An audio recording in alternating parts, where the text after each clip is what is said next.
Welcome to Everything Co-op, bringing you information on how cooperatives can help improve your quality of life.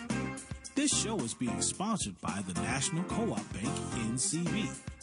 The NCB is dedicated to strengthening communities nationwide for the delivery of banking and financial services for the nation's cooperatives, their members, and other socially responsible organizations. For more information on the power of community ownership, visit ncb.coop. That's ncb.coop. Now stay tuned for your host, Vernon Oakes. Good morning, everybody. Welcome to this bright and wonderful, cheerful Thursday morning. You know, this is a great day. Sun's up, we're up, and we're going to talk about cooperative today. This is Everything Cooperative, and NCBA, National Cooperative Business Association, is celebrating their 100th year. They started in 1916. And today we're going to talk about Cooperation Jackson in Jackson, Mississippi. Kali Akuno. Good morning. Good morning. How you doing today? Other than losing my voice slightly, I'm doing all right. Well, it's come across really good. So when you lose your voice slightly, it still sounds extremely wonderfully well. So you blessed, bro. Right. All right. Can you tell us what Cooperation Jackson is? Cooperation Jackson is an emerging cooperative federation and supporting institutions based in Jackson, Mississippi. We are close to our second anniversary, so a relatively young organization and network. However, the thinking that went into Cooperation Jackson and the preliminary planning spans well over a decade. So we are in the middle of a number of transformative projects in West Jackson that range from developing a community land trust, where we already are landowners of over 20 lots and looking to expand that. And that is the core of what we're calling a Sustainable Communities Initiative, where we're looking to construct an eco-village that is kind of a work, live space, where there are urban farms, where there's grocery stores, and other kind of supporting cooperative enterprises. Then we're also in the process of developing kind of a whole cohort of other cooperative enterprises in and around the city to serve some vital functions and needs, particularly towards helping the city become more sustainable, the largest of which is a recycling and composting cooperative, which is going through some preliminary motions and preliminary operations as we speak to kind of begin that whole transformative process. But we also have a number of other kind of related projects. One is an emerging partnership for an organizing institute with some of the labor unions in our city and state. And the other piece is more of a collaborative piece with the city council, which is the construction of a human rights charter for the city of Jackson, which we hope to have benefit this transformative process around building solidarity economy in Jackson, Mississippi. So our plate is full. I can tell you. Yes, I can see that. And you've said a whole lot of where you are today and what you're looking for. But can we go back a minute? Was Jackson, Mississippi, the site for the movie The Help? It was, yes. There was a part of it was right. That's right. I almost forgot about that. But that is a core site of where that history was located. And what I've been doing a lot on the program now is, since we are celebrating NCBA's 100th year, was like, what was Jackson like in 1916 and 1960, and then bring it up to the date? Because I have visited Jackson. And Tougaloo College is, I think it's right, it's next to, it's not in the city of Jackson, but it's close by. It's in the city of Jackson. It is in the city, okay. Yeah, it is in the city of Jackson in a very odd way, because it's, Jackson is one of these municipalities that actually exist in 3 counties. And Tougaloo is part of Madison County, but I would say about 90% of Jackson is actually in Hinds County. So it got incorporated in a very weird way. And for your audience, Tougaloo University is a HBCU, a historically black college and university, and it's one of two which exists within Jackson city limits. The other being Jackson State University, which is substantially larger.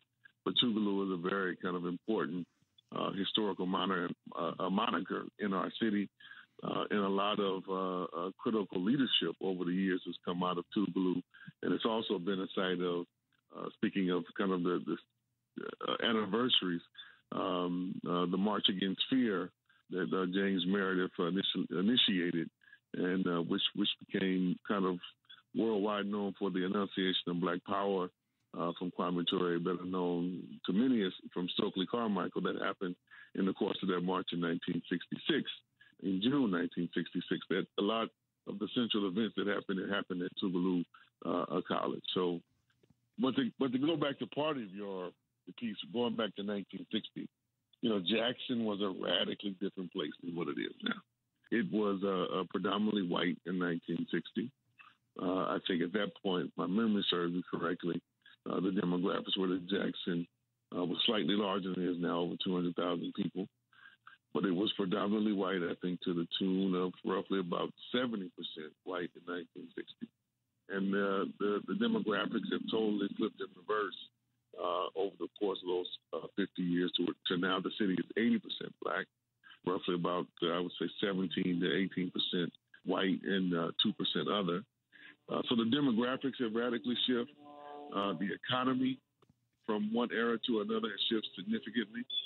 Mississippi overall is still very dependent upon agriculture. That so much hasn't changed, but Jackson did have much more of a manufacturing base in 1960 than it does now. There's still some industry and manufacturing base here, although it was never substantial. It was much more than it is now. So there were more blue collar employment. Jackson has always been, and it still remains from 1960 to now, a major kind of transportation and freight hub. And to give folks kind of a sense of where and how Jackson is strategically kind of situated within the U.S. Economy and the Southern regional economy, it's at the crossroads, really, of kind of two major highway flows. And even before that, a connector between the Mississippi River traffic flow, which comes down the Mississippi primarily, agricultural products, wheat and corn. So we're about 30 miles from the river. So we do act in some sense as a port for the Mississippi River. But then there was the rail infrastructure, which got built, in the later half of the 19th century, that made a lot of crisscrossing stops in Jackson. And so the highways kind of got built as an overlay of the old rail infrastructure. So we are, a stop on the I-20, Interstate I-20, and a stop on the Interstate 55. And the I-20 is its major kind of function and purpose is to connect Atlanta to the Dallas-Fort Worth area. So we're one of the stops kind of on that trucking route and that transportation route. And the 55 is really a connector from New Orleans to Chicago. So we're a stop on that route, just kind of looking at that T intersection. And so there's a lot of infrastructure built in Jackson that is around that accommodates the transfer of goods and services from those different routes and all other routes in between. And a lot of our economy then and now is still somewhat built around that. But I think one of the major transitions, other than the demographic transition, which was pretty significant, the median income has significantly dropped. As a whole, the city is much poorer now than it was on average, and the citizenry is much poorer now than it was in 1960. And the economy outside of what I described is also shifting. The major shift now is that from more kind of industrial or labor jobs. The largest employer in the city of Jackson now is primarily in the medical industry, and the second largest being government, and the third largest being the university system. So it's very dependent in many respects on what we call kind of anchor institutions, things that aren't going anywhere soon. but things that don't have kind of great multiplier effects in and of themselves. So that is something that Cooperation Jackson is really looking at to where do we add value and where can we be transformative to kind of strengthen both kind of the manufacturing sector of the economy here in the long term, and to do so in a manner which we're bringing in and developing more green tech and next generation technology kind of enterprises to the city and the region to improve the overall wages and quality of life of our community. Sir, you say a lot. I'd like to try to break some of this down so that our readers can get it. Kali, I was looking at the map here. 55 goes from New Orleans through Jackson to Memphis, St. Louis, and then Chicago. So it covers a lot of territory. And you got Charlotte, Atlanta, Jackson, Shreveport, Dallas on 20. I mean, so I can see I never thought about Jackson that way as being sort of that hub where the T crosses. And so you get a lot of traffic. But I'm really concerned about this median family income. You say 70% white in 1960 and 80% black in 2016. That's 56 years. What caused that trend? Why did the white leave flight and blacks came in and the median family income went down? Well, that's a simple and a complex question. I mean, the main reason for the shift, I would have to say, was just kind of blatant racism. Mississippi was one of the last states, and in many respects, it's still fighting. Some sectors of it, some populations in Mississippi are still fighting a war against desegregation. Many sectors are still fighting the Civil War. In fact, very openly and very viscerally here in Mississippi. That is still true. But I think the major thing had to be, once those major struggles against segregation and the victories that the civil rights and the Black liberation movement had in the 1950s, 60s, and on into the 70s, once those transitions started to have kind of more material impact, what you had in Jackson, Mississippi was a very rapid and very haphazard white flight. And it still has a major impact on both the economy and the politics of the city and the state overall. So Jackson was one of the late kind of transition cities where white flight took place. That it really didn't start until the 1970s, but once it got going, it was kind of an immediate freight. So the transition from being, majority white to majority black really happened within about a 20-year period. And then there was a lot of haphazard construction of kind of satellite white suburban communities primarily to the east of Jackson. So you have places like Ridgeland, Flowood, Pearl. These are municipalities which all border on Jackson, and Byram to the south. Kali, we're going to have to take a break on this white flight, and we'll be back and talk about that and how the blacks came in and median family income went down. We are going to take our first break. If anybody out there has a question of Kali or myself, you can call in 1-800-450-7876. We're talking about history. We're going to go back to what's happening now and then looking toward the future. We'll be right back. Don't touch that dial. 1450 WOL. Information is power.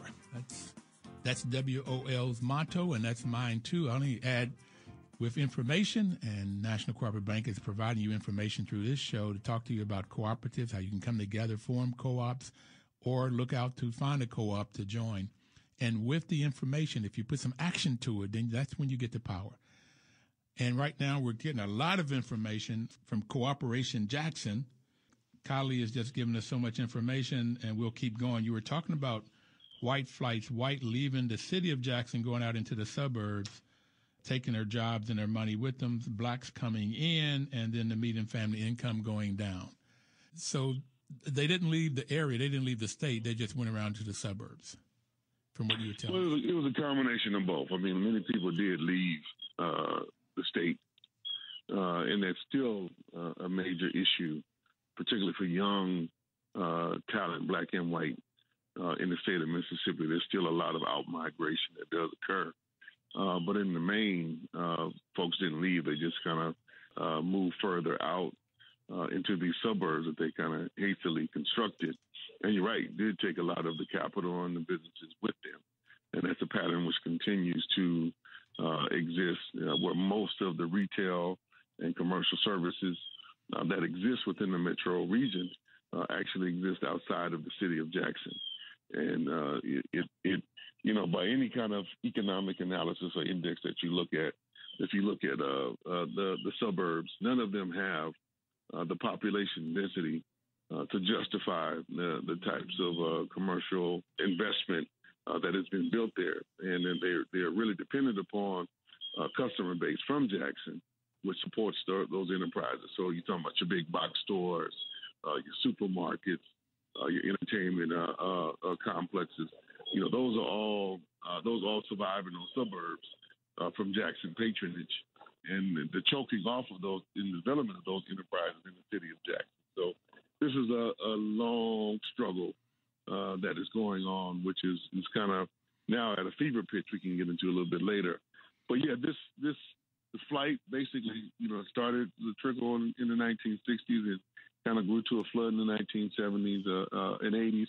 And what you had in corresponding also at that time with the medium family income dropping is that you had primarily a phase wherein agriculture became more and more mechanized in the state and or redundant, meaning that it was certain aspects were completely shut down as more cotton was shifted to be produced in, say, California or elsewhere. And you kind of got into this dynamic, I think, beginning in the 1970s, wherein the federal government was actually paying a lot of farmers to underproduce or not produce or to shift their production away from cotton and corn and beans and things of that nature towards trees, to where now trees are the largest. Tree shepherding and husbandry is the largest agricultural product in the state of Mississippi. So that was a major shift. But what that did was displace a lot of folks who had been working in the farmland in the eastern part of the state, particularly in the Delta, as they were forced out due to mechanization and the transfer of enterprise. They fled to places like Jackson, but they came with very few to no resources with them. Very little by way of education, given the very segregated and underfunded and quality of education that many people were receiving. So they came to Jackson right when the jobs were leaving. There were less resources to kind of help facilitate a transition to new education. And so people were kind of left with the crumbs of what was left in the city, and that's the dynamic that we're still working and struggling against to the present day. So in Jackson being the state capital of Mississippi, you said it's medical, government, and university. Those are the three main hiring people. They're the and manufacturing has basically left. So when whites leave, blacks come in, there's just no jobs. There are very few jobs. So the median family income goes down. Yeah, very few jobs. Very few jobs, and a lot of the jobs that say that might remain, those. If you look at those three, all three of those, the vast majority of those jobs, and the higher paying end of jobs in the medical field, in the government's field, and in the field of college education, all of those require for the most part some type of advanced degree, and it's very hard for folks who have little resources to save enough often for their kids to be able to afford to go to college. And then since the 1980s, I think, as we all know, federal funding for college is kind of drastically decreased at the same time. It's been reduced at the same time while tuition prices have really started to skyrocket since the 1990s. So you kind of have all these adverse effects which kind of perpetuate certain dynamics of impoverishment of communities like Jackson. Kali, we have a caller on. Hassan, good morning. Good morning. How you doing? Great. What's your statement or question? Here's my question, and wanted to say hello to your guests, too.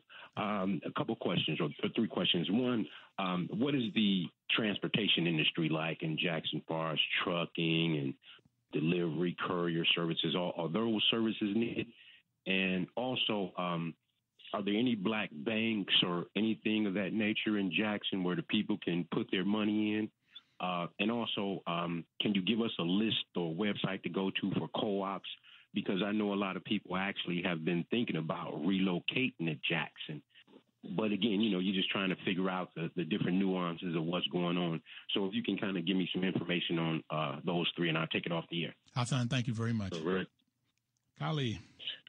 All right. So the first piece about transportation is the fourth largest employer in the city. But the main thing is that those are truckers who are mainly independent these days that come in and just use Jackson as a pit stop.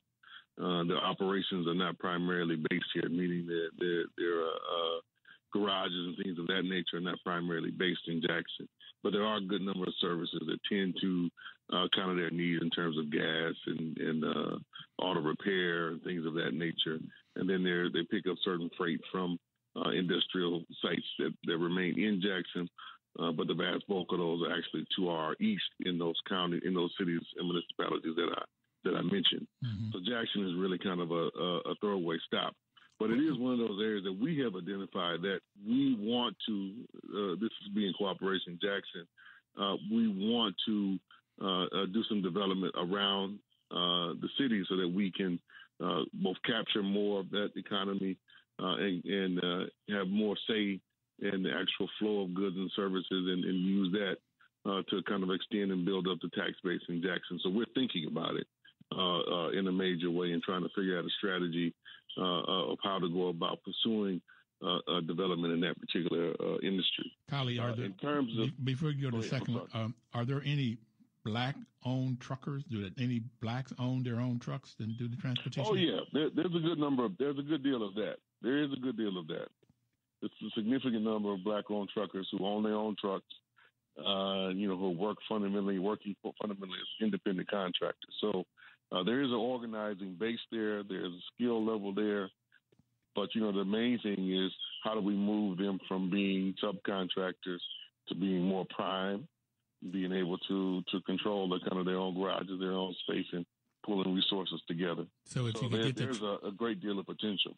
If you can get the truckers to come together and they can both get more business if they're larger, and they can also perhaps demand more money, because if you only own one truck, and I've done some research in this, you only own one or two trucks, you're at the end of everybody. I mean, you just get flipped around, and the primes, the subcontractors of the subcontractors will give you some business, but they don't cut off all the margins on it. You just don't make any money at it.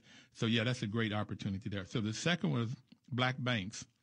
There are two black banks in Jackson, and there are a number of cooperative credit unions, or credit unions, people would know them, that exist in Jackson. And that is where we encourage, in those two areas where we encourage the community to do most of their banking. Mississippi has some very interesting banking laws, and we do not have a lot of the major banks that many people throughout the country now have, since a lot of banks like Wells Fargo, Bank of America, they're not regional entities anymore, they're national entities.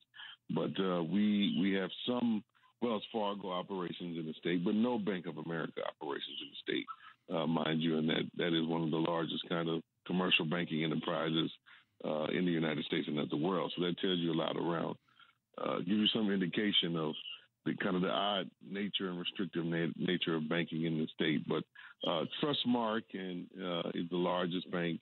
The largest credit union is Hope Credit Union. So that is kind of the lay of the land and the infrastructure here. What's the name of the community? What's the name of the two black banks? The two black banks. Let me go in deep into my. That's okay. It's not rolling off the tongue, but we actually have an account there. we have to take our second break. And so while we're on the break, maybe your brain will kick in and tell you what they are. And then the third part of Hassan's question was co-ops, what co-ops you do have and what you're forming. You told us a little bit about what you're forming. But we'll be right back to get the answers to these questions. Please don't touch your dial. We'll be right back.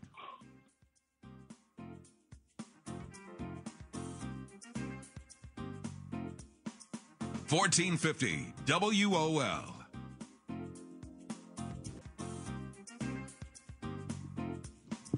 Welcome back, everybody. This is Vernon Oakes with Everything Cooperative. You know, we're talking about Jackson, Mississippi. We have Kali Akuno on the phone with us from Jackson, Mississippi. National Cooperative Bank is sponsoring this program. NCB's mission is to help cooperatives grow by supporting and being an advocate for America's cooperatives and their members, placing special emphasis on serving the needs of communities that are economically challenged.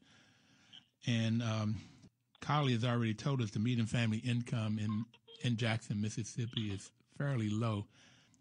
But I Googled it while we were on the break, and we'll come back, and I was just shocked here to see that Jackson, Mississippi median family income is $22,473 US, and Mississippi's $26,000, which is still very low, and where the U.S.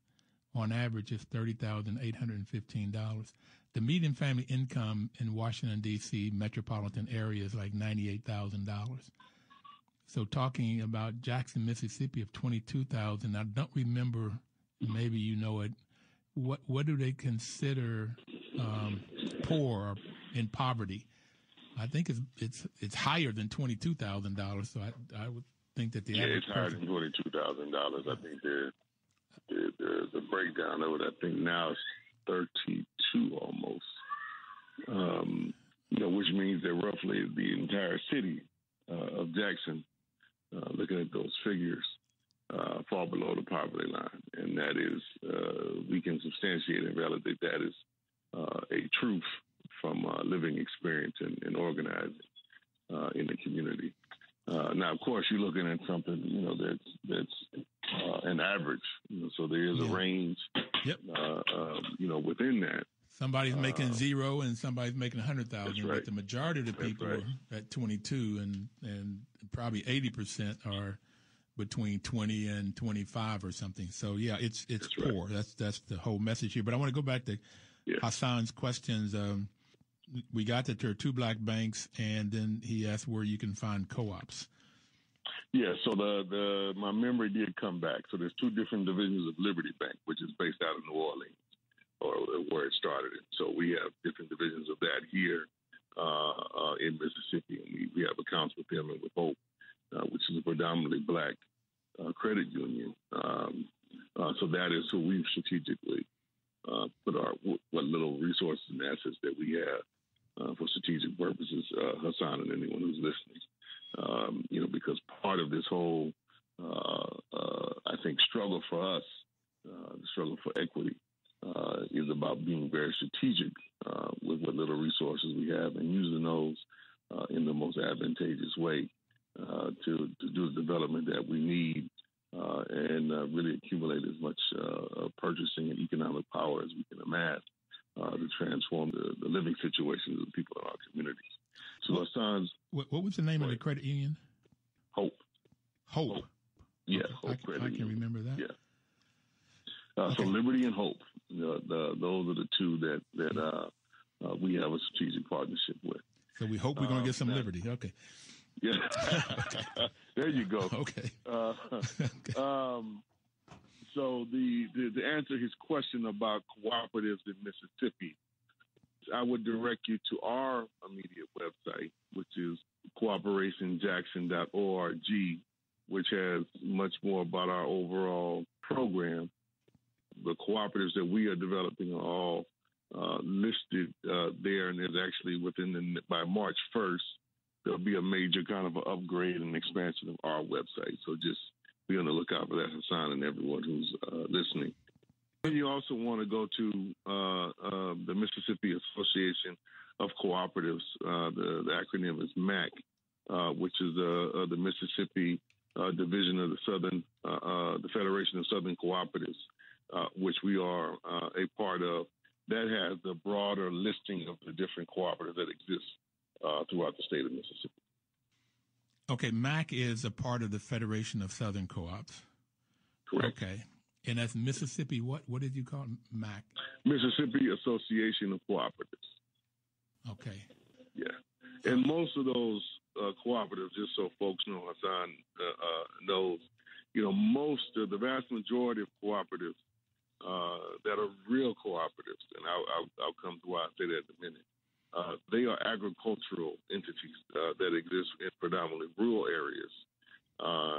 Cooperation Jackson is part of our whole thinking and history, is to extend the motto, extend the history, extend the practice into an urban area. So in this regard, we are somewhat unique in kind of the southern context, because throughout most of the South, most of the cooperatives that folks would know would either be credit unions or some type of agricultural entity or a utility company, because most of the electricity in states like Mississippi is actually provided by entities that are cooperatives in name, but not necessarily cooperatives in practice, the vast majority of them. That's definitely true here in the state of Mississippi, where you have a number of cooperatives that were built as a product of the New Deal. A lot of them as extensions of the Tennessee Valley Authority development, but they have never, in some cases, never functioned really as democratic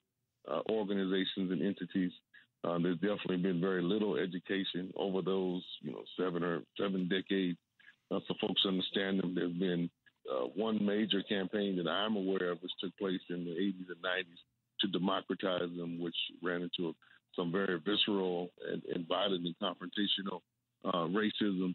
And now, in our present day, there actually is a new campaign to try to get many of those cooperatives to go green and become primarily utilizers of solar thermal energy and wind power energy, but we're still meeting some resistance there in the state of Mississippi and beyond, and that is something ourselves and Highlander and the Federation and many others are in part working on as well, to kind of recapture that space and to transform it to bring us into the 21st century. So I'm mentioning all of this so folks have information, but also just to be clear that when folks do some research and certain things have the name cooperative, you got to look a little bit deeper to see, what is their actual democratic practice and governance to see if they're really functioning as a cooperative in line with the principles of the cooperatives.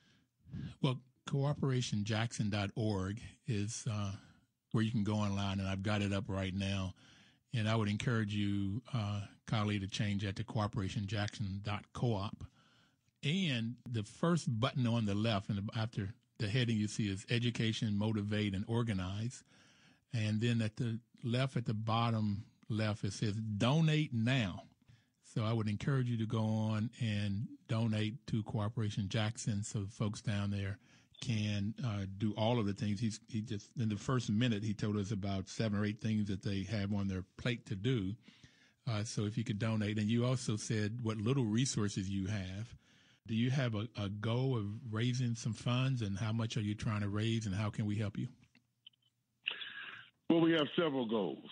Right now, just to bring people up there practically, we are in the midst of a capital drive for 2 co-ops, Freedom Farms Cooperative and Nubius Place Cafe and Catering Cooperative. What's that first word you said? What was that first word? Nubius Place. Okay. And it's named in honor of Nubia Lumumba, who was the partner and wife of our former mayor, Chokwe Lumumba, who our Lumumba Center is named after both of them, Chokwe and Nubia Lumumba. So that we're honoring her with the naming of that particular cafe. And the cafe right now is in the capital drive to raise $50,000 to be able to buy some new equipment, and particularly looking to buy a food truck so that we can do some service in the community that way and throughout the region that way for kind of special events and concerts. So that cooperative group is looking to raise that much money. And then the Freedom Farms which is in a different space. They're actually looking to expand and acquire some property adjacent to some properties that we already have to be able to kind of expand overall production. And we're looking to raise for that one close to $100,000 to be able to purchase land and to do the build out necessary to do several hoop houses and a greenhouse. And then overall, we're going to be launching a major push within the next probably 2 months to raise for a land fund for the CLT. There's a new opportunity which is being opened up by the city council, which is both poses some potentialities for us for the overall threat of gentrification and displacement that we're trying to combat in the community overall that we're trying to deal with. And so one of the things we're going to be calling on all of our supporters and everyone who believes in the value of both Black land ownership and cooperative economics to support us with. And that is we're going to be a major call to push to participate in this acquiring blighted land and property legislation, which is going to open up a short window, is going to open up in Jackson, probably about a 2-month time. So we're getting ready for that. And then we're asking for another $100,000 to do that. And this is a case so folks understand kind of how important it is that with those resources, not only will we likely be able to acquire about 50 lots within a section of West Jackson, but that will be enough to convert them within a 6-month period to productive use as farming plots. So these are some things that we're looking for, and hopefully, folks in the audience understand. Someone in the audience, or many people in the audience, will understand the value of what we're trying to do and can support in any way you can. We have and are continuing to develop a very robust kind of sustainer program. We're already at a level now where we're receiving about $3,000 per month just from sustainer contributions, which are a lifeline for us. And it goes to show, what $5 and $10 and $20 contributions can add up to when people put their minds to it and work cooperatively together. Listen, I'm online right now, and I hit that donate now button, and I'm almost filled it out while you were talking. I was listening, wasn't paying 100% attention. I hope you forgive me because I'm filling out this form. Okay. Okay. And I'm gonna donate $1,000 right now. Appreciate that. I love what you're doing, brother. We did meet this summer in Cincinnati, and we're going to talk about the unions here in a minute. But I love your energy level and what all you're doing. I looked at a couple of videos of you last night, and your trip to Paris, and your breadth of knowledge. So I used to not tell people when I would give money, but some preacher told me you tell folks when you give money because that'll give you a chance to tell you how good God is. So God has blessed me tremendously, more than, and I grew up in a little city in West Virginia called Bluefield, West Virginia. My grandfather worked in the mines, and my father worked on the railroad, totally blue collar. But in the 60s, there was money to go to college, and there was money, and I got 2 master's degrees. And so I've been much more blessed than I ever could have imagined. So it's like, how can I help? And my money is going to cooperators. And that's what you're doing. We got to take our next break, though, and then we'll come back and talk more about this. And you can go online at cooperationjackson.org, and you can donate and see what all the brothers and sisters down there are doing. But we'll be right back. Please don't touch it down. And we only have one more segment to go. The hour goes by real quick. 1450 WOL.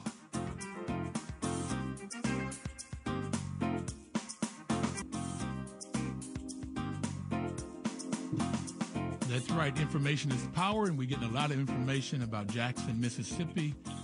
And I just want to go back to this co-op piece a minute. Why did you decide to go co-op? Why did you decide to create all of these different co-ops that you talked about? The Community Land Trust, 20 lots, Eco Village, Urban Farms, Grocery Store, other co-ops. Why? Why co-ops? Good question. I mean, for me personally, I grew up in and around kind of cooperative enterprises as a child, and I didn't even quite understand that is what I was experiencing until I got somewhat older. But I'm a product of how successful they can be and how they help folks who are poor. And I grew up fairly poor, but they helped us survive.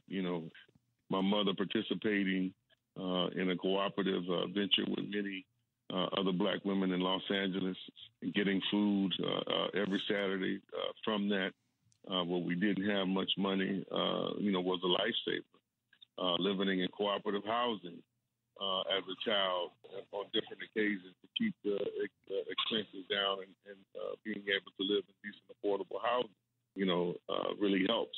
And those are things which I think, helped my mother to have time and energy to put into her children so that all of us could go to college and develop ourselves.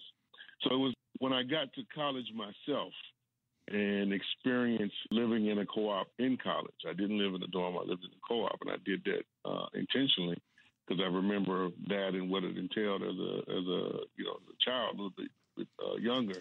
That left a deep impression upon me around how we need to democratize our economy in order to serve the greatest and broadest need.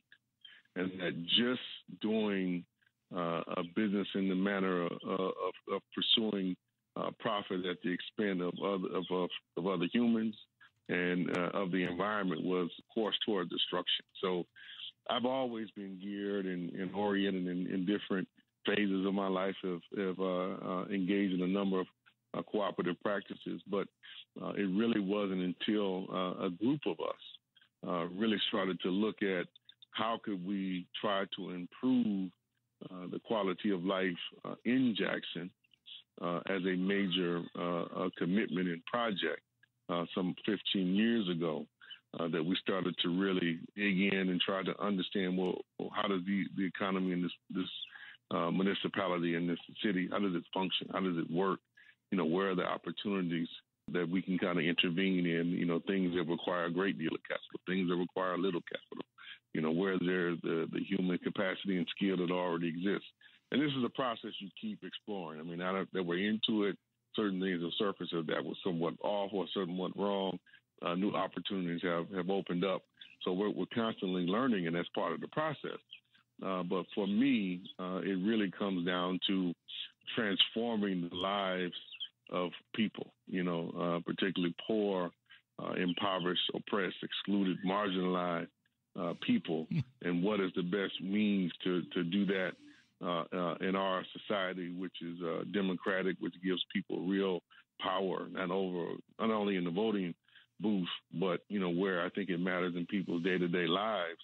That is something that I've wanted to make a contribution towards, and putting as much time and energy as I can into it. Kylie, you just explained that better than I could ever explain it. I have gotten into co-ops, not at school. You were fortunate. What school, by the way, did you go?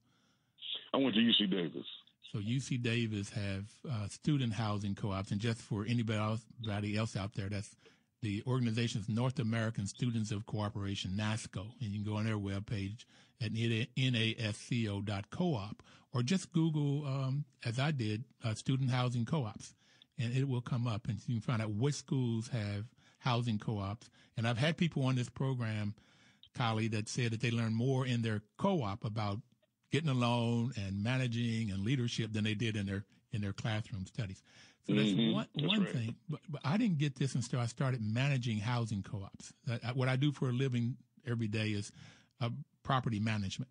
So in managing housing co-ops, I found out about co-ops, and the 7 principles is why I like them, and you said them in different kinds of ways. But volunteer and open membership, doesn't care about your gender, your social, your racial, your political, or how much money you have or don't have. Democratic member control, 1 member, 1 vote.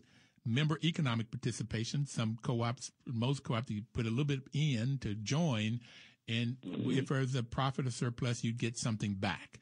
And that's where you can build wealth. Autonomy and independence. You have to be able to have democratically control over the enterprise. the number 5 is education, training, and information. And when I found out about that and how much people learn in co-op, particularly adults really grab this and they learn it because they use it every day. Cooperation among cooperatives, cooperators working together to help each co-op, and then concern for a community. So those are the reasons that I like co-ops, and you explained it, but I went to the principles. You've mentioned voting booth. You've mentioned politics. You've mentioned the politics in Mississippi. And I also want to talk about the politics in this Democratic presidential election. Mm-hmm. So how important is this voting and this Democratic control thing? I would say it's central. I would say it's the lifeblood. And sometimes it's not always voting. Sometimes it's struggling and striving for consensus of your membership, which is a little different process, and it's something that we try to employ, which takes more time, which takes more effort. But within our experience, it builds more of a deeper understanding of where we're all coming from, what are our interests, what are our material interests, what are our psychological and social interests and fears and concerns, taking all those things into account so that at the end of the day, we can truly be on the same page and be most effective. But people having a voice, people having a vote, being able to determine the course of, how their time, energy, labor, resources are utilized, I think it's invaluable. And you see, in our experience, first people are not used to democracy. That's one thing. We really are not used to democracy. So oftentimes when folks come into some of our practices, and it's a struggle because the struggle for democracy is constant. People are uncomfortable because it's normally what normally most of us have an experience, or there's someone a boss or a manager of some kind, yep, who just tells you what to do, and you kind of either like it or not like it, but find some way to do it if you want to keep your job, etc. So there's always that kind of push and pull. But once people get a hold of it, they don't want to let it go. That's our experience. So there's a hierarchical, real taste of it. We're really a hierarchical society, that there's like a pyramid, or somebody at the top telling you what to do. And in your home, in your church, in your business. And that's the society we live in. And when you start talking about democracy of one member, one vote, and everybody has a say, trying to get people to say something. I'm changing my company in the process with my employees to a worker-owned cooperative, and we're struggling with that right now. Yeah. We're struggling with it. And so we keep having training. We had one all day Tuesday. We had a training dealing with this, getting people to the point where they're comfortable with saying what they need to say, because too often people are not used to saying what's on their mind because they're afraid of getting fired or, some consequence.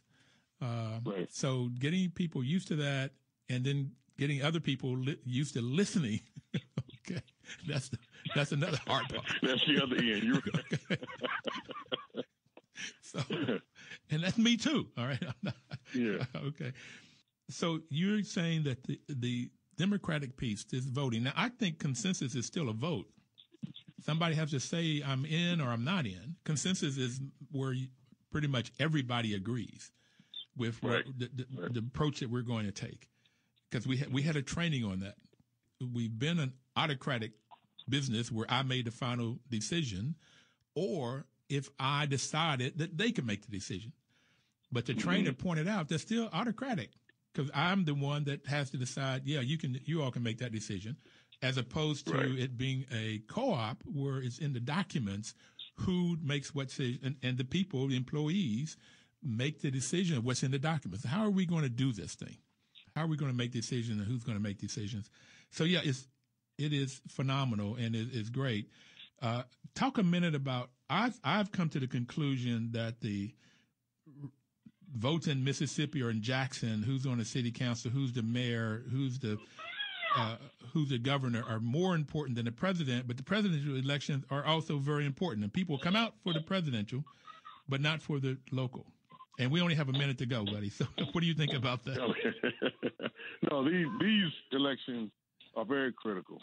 There's a right drift which is taking place And the rhetoric that we haven't seen since, I would say really since the 1930s, which should be concerning to all of us.